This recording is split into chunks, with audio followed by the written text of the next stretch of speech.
Hi folks, sorry it's been so long, but since I posted anything, but it's been a busy time. This is my one day off a week for a 17-day stretch, and they did this a couple of times ago, and it's just very tiring. So I'm very busy that way, and working on my guitars and my shows and my job, and so I wanted to come to you and try to get a couple of things done today. This one I just wanted to talk about a couple of my guitars and some of the things that I've done. I'd like to begin with my one righty guitar, my Jem Jr. I did a fret job on this puppy, and not a bad job if I do say so myself for a first timer. Watched a bunch of YouTube tutorials and whatnot, and I also reconnected the Floyd Rose.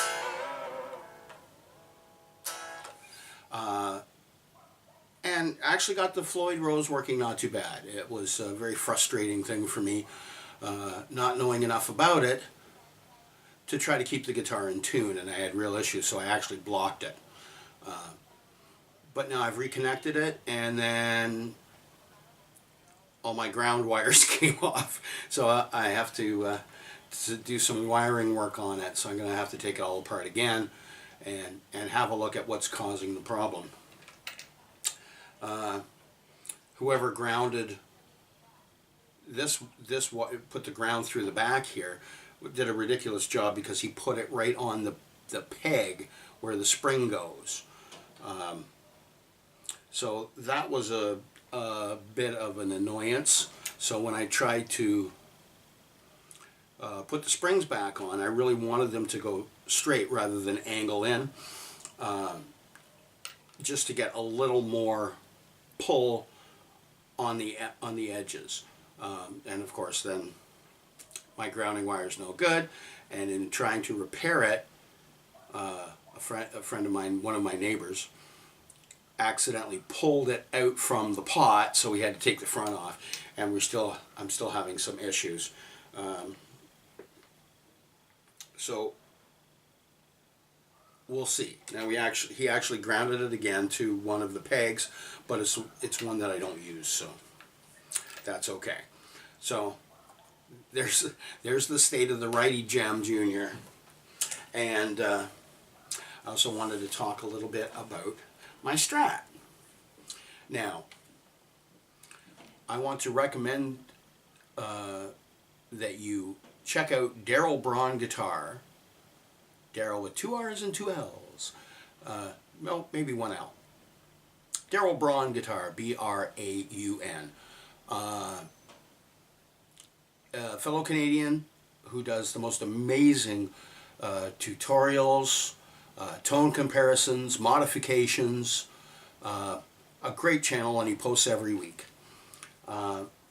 So his video this week was about rounding off the fretboard to make your guitar more like a real Fender and a real expensive guitar, and to get rid of any little catches on the frets, especially if you play with your thumb over top. So I'm going to try that next. But one of the other things that he recommended as a modification for a Strat, I did, and it was so incredibly easy, I was amazed. Take your Strat bridge and float it. And the only thing you need is a screwdriver. You unscrew the 6 screws holding the bridge on just slightly, and then ease back on your spring tension, and that sucker just floated right up. And then you set the amount of bend that you have for on your high E, a semitone, and all the other strings will fall into place. So you will go from the E to the F and then set it there. So just to kind of show you, we all know that the trem bar can do this, but now I can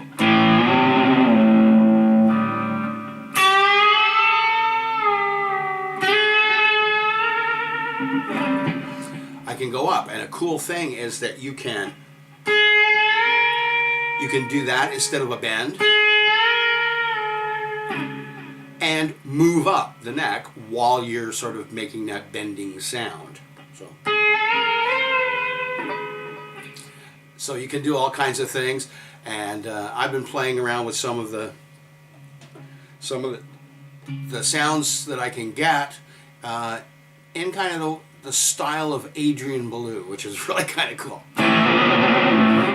So you can do all kinds of things. So this is really a great idea, and it's made me fall in love with the Strat even more.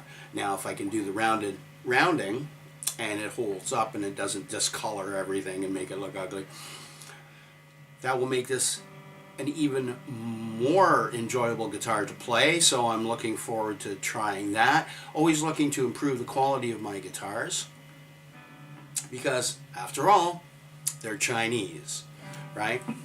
But the Chinese have kind of figured out a lot of stuff, and you know, years ago maybe they weren't so good, but now they're not too bad.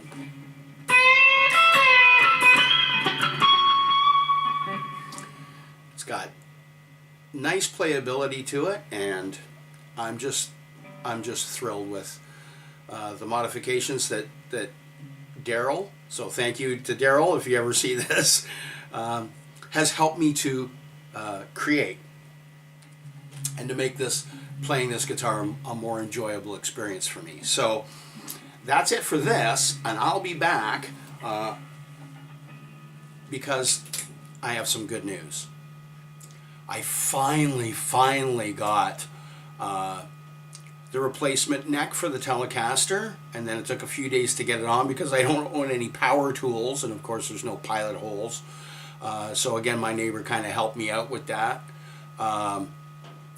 We drilled into the neck so that we could bolt it on properly. So now I've got it all up and running and everything all put back together and set to where I need it to be, and I'm loving it. So I'm going to come back with another video showing off the Telecaster and what that one sounds like, because it's not your average Tele.